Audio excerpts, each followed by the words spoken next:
To jest mój przyjaciel Konrad, czyli Kon, wschodząca gwiazda rapu. Tak lubi o sobie myśleć, choć głośno tego nie powie.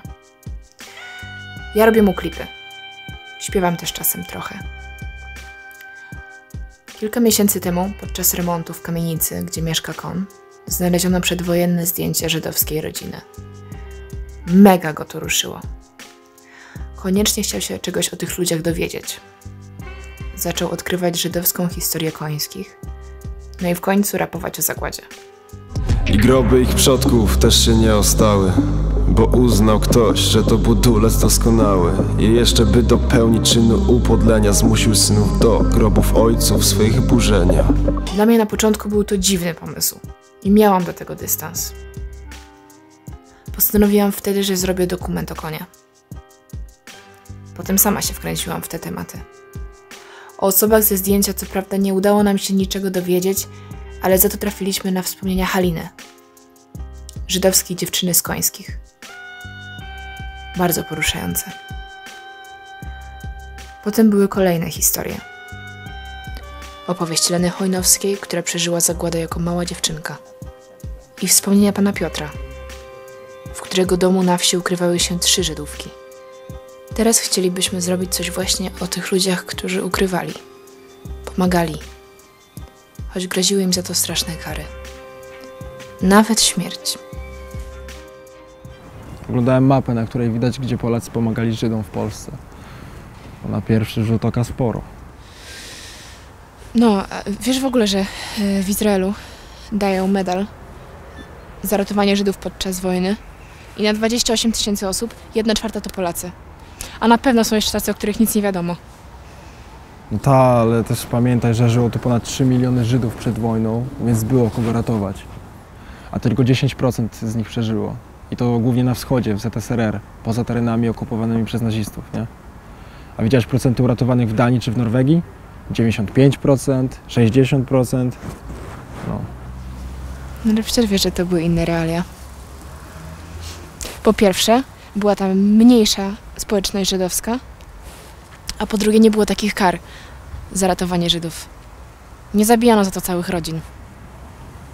No tak czy siak nie kminie, jak to było, że jedni mimo wszystko pomagali, inni nic nie robili, a jeszcze kolejni sami współpracowali z Niemcami lub krzywdzili albo zabijali Żydów. Czytałem ostatnio o pogromie kieleckim. Przecież to było zaraz po wojnie. Bo tego się nie da rozkminić. To była inna rzeczywistość. Też zastanawiam się, na ile to, co działo się przed wojną, miało wpływ na tych ludzi, nie? Co oni czuli, myśleli, co robili. Mam taki artykuł, czekaj. Tylko muszę znaleźć. Bierność ta wynikała także z przedwojennego, wyrażanego wprost, zwłaszcza w kręgach kościoła rzymskokatolickiego i środowiskach nacjonalistycznych, antysemityzmu. Nastawienie Polaków do zagłady osiągało więc szerokie spektrum, od cichej satysfakcji czerpanej z okrucieństw wobec Żydów, których byli świadkami, aż po głębokie współczucie i niezgodę na nie. Ja nadal myślę, że przede wszystkim to był strach. Strach przed Niemcami i strach przed polskimi sąsiadami, którzy mogli wydać.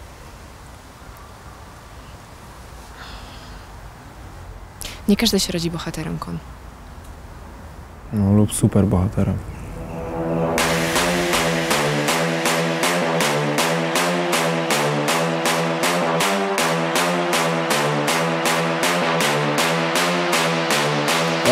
Pytanie, kim jest bohater, kiedy się pojawia, czy ktoś go wzywa, czy sytuacja wymaga, czy on jest spoza, czy jest jednym z nas, czy ktoś go pytał, czy chce i czy ma czas. Polski naród, czyli ludzie w złożoności, czerń, światło i pełne spektrum szarości, a więc wpierw sprawiedliwi, bo i tych trochę było wobec morza zła, które wtedy się szerzyło. Superbohaterowie tych ciemnych czasów, czy zwykli ludzie uzbrojeni w odruch serca bez grymasów.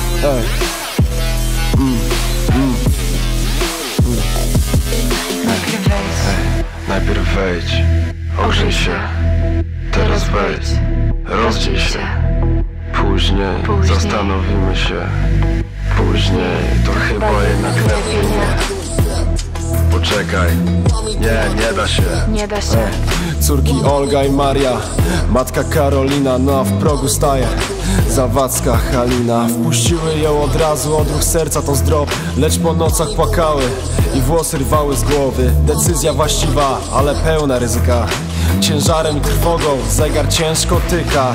Ulmowie z 6 dzieci, no i dalej już wiecie. Za Żydów ukrywanie, zabici w odwecie. Przez ponad rok 8 osób u nich żyło, lecz niestety przez donos tragicznie się skończyło. Granatowi policjanci, szmalcownicy i sąsiedzi. Żyto, cukier, 500 złotych, bierz co znajdziesz, jak ci siedzi. Tylko szepnij jeszcze adres i też podaj te nazwisko. Cicho pójdziesz, cię ułoży, a ty będziesz jak panisko. Sprawiedliwi wśród narodów świata, medal i stempel. Czy jesteście inną nacją, kosmicznym eksperymentem? Bohaterowie ponad prawem. Co było waszą mocą, gdy stawaliście na głowie, ruszając z pomocą? Co było waszym celem, nie myślący o sobie? To było normalne, kolejny z was odpowie. Ej.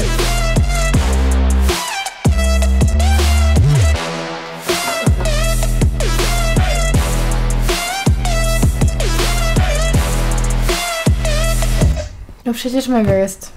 No, mega dobrze. Ale ja mam taki ciągły niedosyt, nie? No słucham. Nie wiem. Najchętniej to bym wszystkie te historie opowiedział, nie? Wszystkich tych ludzi wcisnął w te wersy. No tak. Ostatnio czytałem historię Sprawiedliwych z naszych okolic i czaisz, że 1,5 godziny z Końskich w siedliskach koło Miechowa była rodzina baranków i oni ukrywali 4 osób ze swojej wioski. Nawet wymurowali im specjalną kryjówkę. No i udało się? No, niestety nie. Niemcy ich znaleźli, wszystkich ukrywanych zastrzelili, potem całą rodzinę baranków, nawet dzieci, a na koniec obrabowali jeszcze dom. No ja z kolei znalazłam pozytywną historię. Jest rodzina odznaczona tytułem Sprawiedliwych z Końskich. To byli Helena i Stanisław Podżytcy. On był prawnikiem i póki mógł, to reprezentował koneckich Żydów przed sądem. A ona wiele razy wchodziła do getta i pomagała swoim przyjaciołom. No i kiedy mieli już likwidować getto, to jej znajomy poprosił ją, aby zabrała i ukryła jego córkę. No wiesz, jakie to było w ogóle niebezpieczne, nie? No tak. No i udało jej się. Wzięła ją stamtąd, zabrała do domu. I kiedy weszła do domu, to tam czekało jeszcze 11 innych osób. Wow. Wchodzisz do domu z tą jedną dziewczynką, a tam 11 osób patrzy na ciebie w ciszy. No, dokładnie. W poszukiwaniu dalszych informacji o Sprawiedliwych i w ogóle inspiracji wybraliśmy się do Warszawy. Planów mieliśmy sporo. Na początek zwiedzić Muzeum Polin.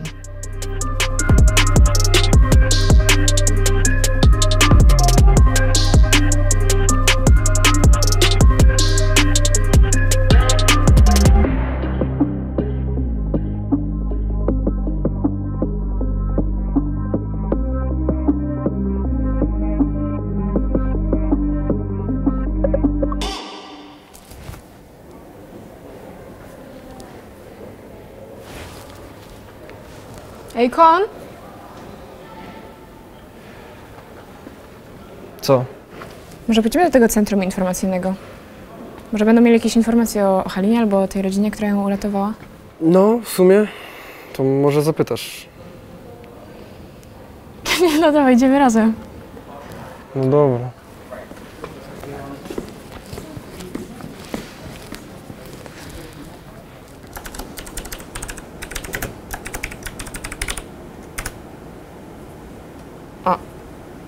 I macie szczęście, jest cały wywiad z Haliną Zawadzką, nagranie zrealizowane przez USC Shoah Foundation.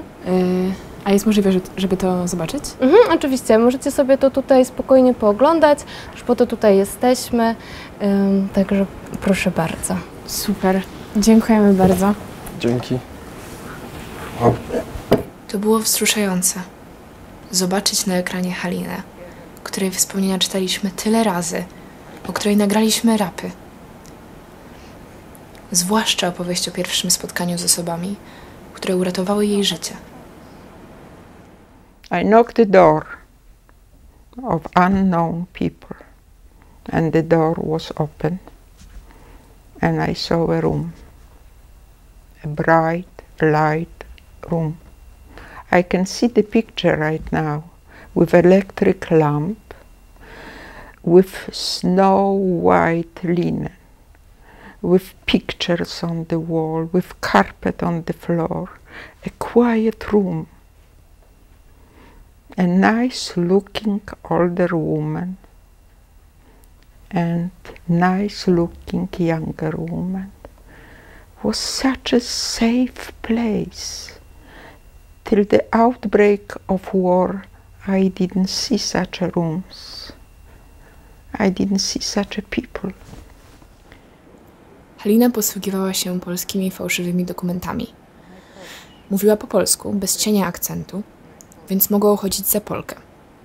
Ale mimo to nie mogła czuć się bezpiecznie. When I was buying something, a boy, teenager, started to shout, "Jewish woman, Jewish woman!" And he was pointing at me.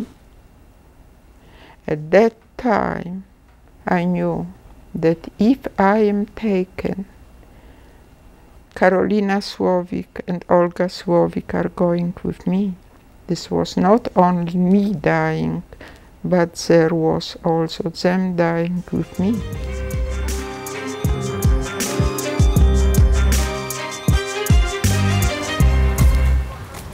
To teraz ja się mogę założyć, że wiem, o czym myślisz.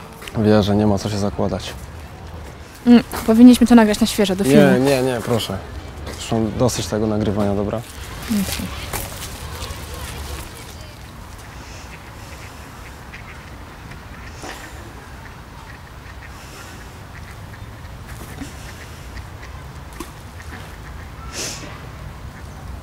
A co siedzi w tobie najbardziej po wizycie w muzeum?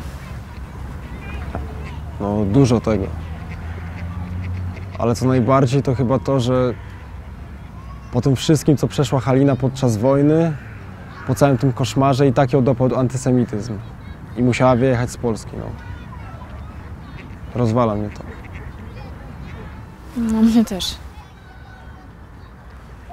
Tak sobie myślę, że jakby wcale wiele się nie zmieniło od tamtego czasu, nie? Jakby jak jesteś w jakiejś mniejszości, to i tak masz lipę. Tyle. Ale myślę, że nie ma się co dołować. Trzeba po prostu robić swoje. Nie wiem, na przykład nie być obojętnym. No, może i tak.